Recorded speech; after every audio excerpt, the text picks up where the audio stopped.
Chapter का नाम है बॉडी फ्लूइड्स एंड सर्कुलेशन। और करना क्या आपको ऑलरेडी पता है, पहले पूरी वीडियो देखनी है, फिर जो नोट्स मैं इस वीडियो में यूज करूंगा उनका लिंक आपको डिस्क्रिप्शन में मिल जाएगा, फिर वो नोट्स पढ़ने हैं और फिर अच्छे तरीके से एनसीईआरटी पढ़नी है। ठीक है, ये अपना फ्लो है।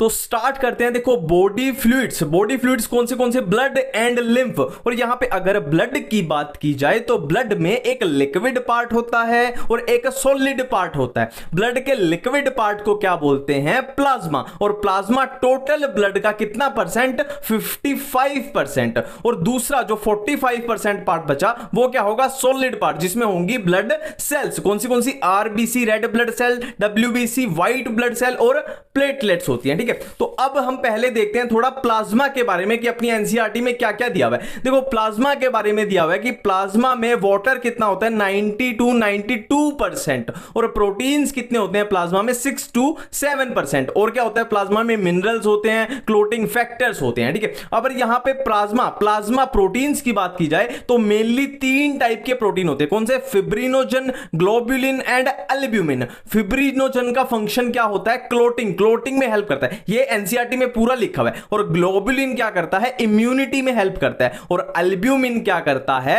ऑस्मोटिक बैलेंस में हेल्प करता है। ठीक है, अब एक वर्ड आता है सीरम। तो सीरम किसको बोलते हैं, देखो अगर हम प्लाज्मा में से क्लोटिंग फैक्टर को रिमूव कर दें उसको क्या बोलेंगे हम, सीरम। ठीक है, अब बात करते हैं ब्लड सेल्स की। तो ब्लड सेल्स की पहले तो कितनी होती है, इनकी अमाउंट की बात कर लेते हैं। देखो आरबीसी, डब्ल्यूबीसी, प्लेटलेट्स। आरबीसी सबसे ज्यादा होती है, कितनी, 5 to 5.5 मिलियन पर क्यूबिक मिलीमीटर ऑफ ब्लड। ठीक है, और डब्ल्यूबीसी कितनी होती है, ये हजारों में होती है, 6000 to 8000। और प्लेटलेट कितनी होती है, ये लाखों में होती है, कितनी, 1.5 to 3.5 लाख तक होती है। ठीक है, अब बारी बारी से बात करते हैं, थोड़ी पहले आरबीसी के बारे में, फिर डब्ल्यूबीसी, फिर प्लेटलेट के बारे में। देखो आरबीसी के बारे में अगर बात करें तो आरबीसी में क्या, एडल्ट आरबीसी में न्यूक्लियस अब्सेंट होता है। और आरबीसी की शेप कैसी होती है, बायकनकेव शेप होती है। और आरबीसी में क्या होता है, हीमोग्लोबिन होता है ना, जो ऑक्सीजन कैरियर होता है ना, इसलिए आरबीसी क्या है, ऑक्सीजन कैरी करती है।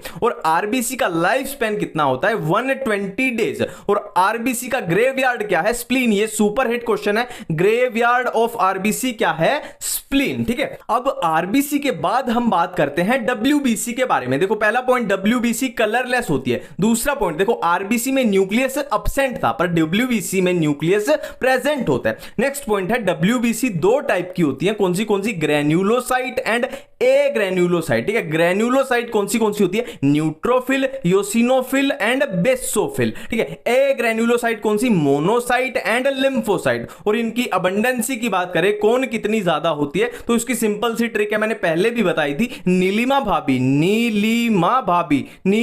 भाभी। ठीक है, neutrophil, lymphocyte, monocyte, acidophil, basophil. Acidophil eosinophil का ही दूसरा नाम है। और इनके फंक्शन की बात करें तो देखो जो न्यूट्रोफिल और मोनोसाइट है वो क्या होती है, फेगोसिटिक होती है। न्यूट्रोफिल एंड मोनोसाइट फेगोसिटिक होती है। और जो लिम्फोसाइट होती है वो इम्यूनिटी में काम आती है, एंटीबॉडीज में भी काम आएगी। ठीक है, और इयोसिनोफिल और बेसोफिल का देख लेते हैं, ये इंपॉर्टेंट है, यहां पे कंफ्यूजन होती है। ठीक है, देखो बेसोफिल का तो ऐसे याद रखना है, बेसोफिल जो है वो बेसिक चीजें रिलीज करता है, जैसे हिस्टामिन हो गया, सीरोटोनिन हो गया, इस टाइप से। ठीक है, और इयोसिनोफिल का दूसरा नाम क्या है, एसिडोफिल। और ए से एसिडोफिल और ए से हमें याद रखना है एलर्जी, मतलब एलर्जिक कंडीशन में कौन काम आएगी, इयोसिनोफिल या एसिडोफिल। ठीक है, अब नेक्स्ट बात करते हैं प्लेटलेट्स के बारे में। देखो प्लेटलेट्स के बारे में एनसीईआरटी में लिखा हुआ है कि प्रोड्यूस्ड फ्रॉम मेगाकैरियोसाइट्स,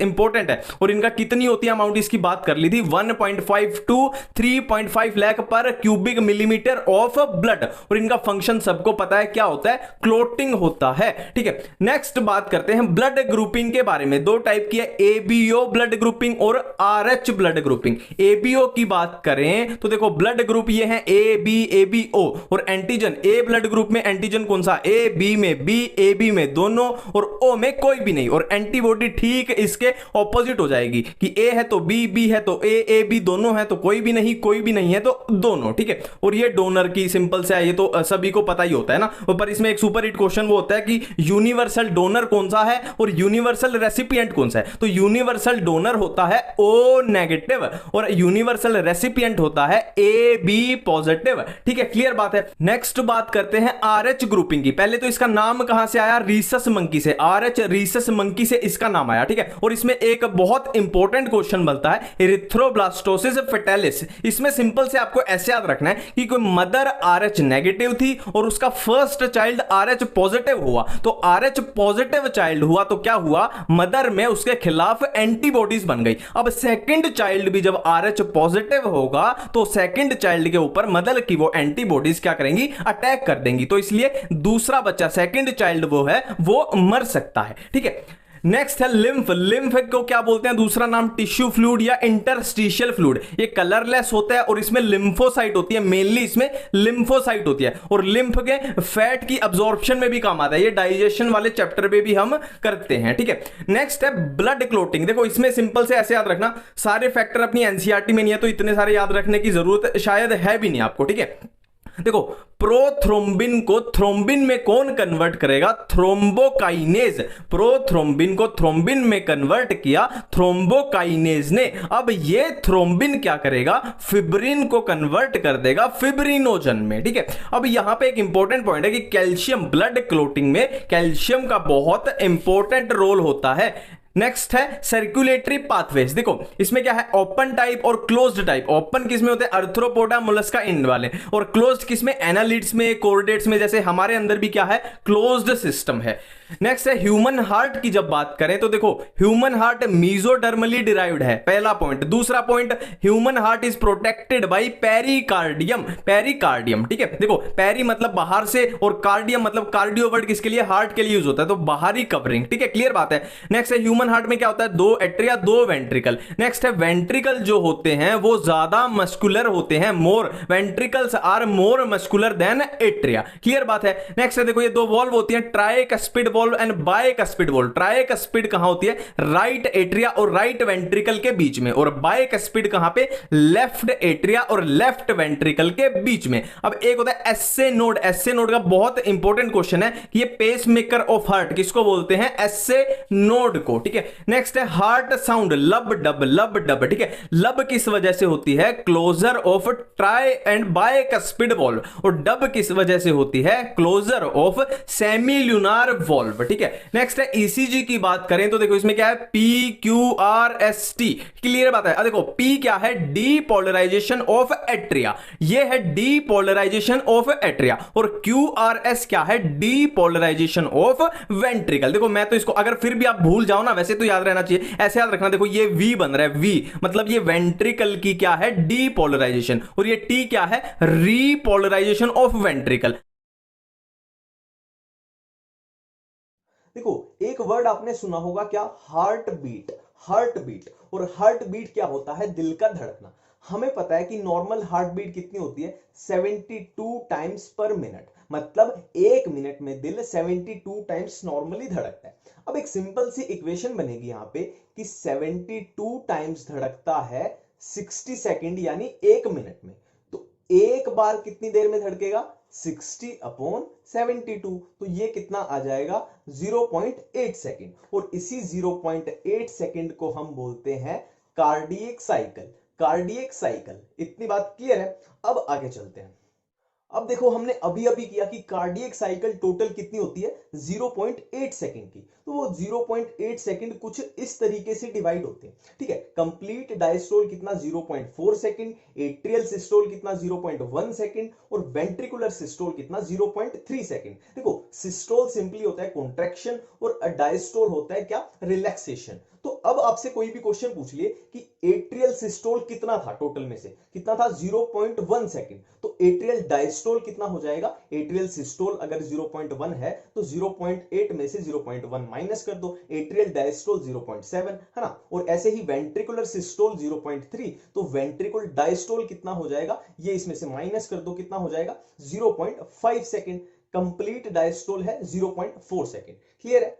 अब एक वर्ड आता है स्ट्रोक वॉल्यूम, जिसकी वैल्यू होती है 70 ml। अब ये क्या होता है, देखो नाम से ही पता लग रहा है स्ट्रोक वॉल्यूम, मतलब हार्ट जब एक बार स्ट्रोक मारेगा, मतलब जब हार्ट एक बार बीट करेगा तो इतना ब्लड हर वेंट्रिकल से निकलेगा। ठीक है, इतनी बात क्लियर है, एक बार बीट करने पे इतना ब्लड हर वेंट्रिकल से निकलेगा, है ना। तो एक बार बीट करने पे कितना ब्लड निकल रहा है, 70 ml। और एक मिनट में हार्ट कितनी बार बीट करता है, 72 टाइम्स। तो 72 टाइम्स बार बीट करने पे कितना ब्लड निकलेगा, 70 इंटू 72। तो ये लगभग लगभग कितना आ जाएगा, 5 लीटर। और इसी 5 लीटर को हम क्या बोलते हैं, कार्डियक आउटपुट।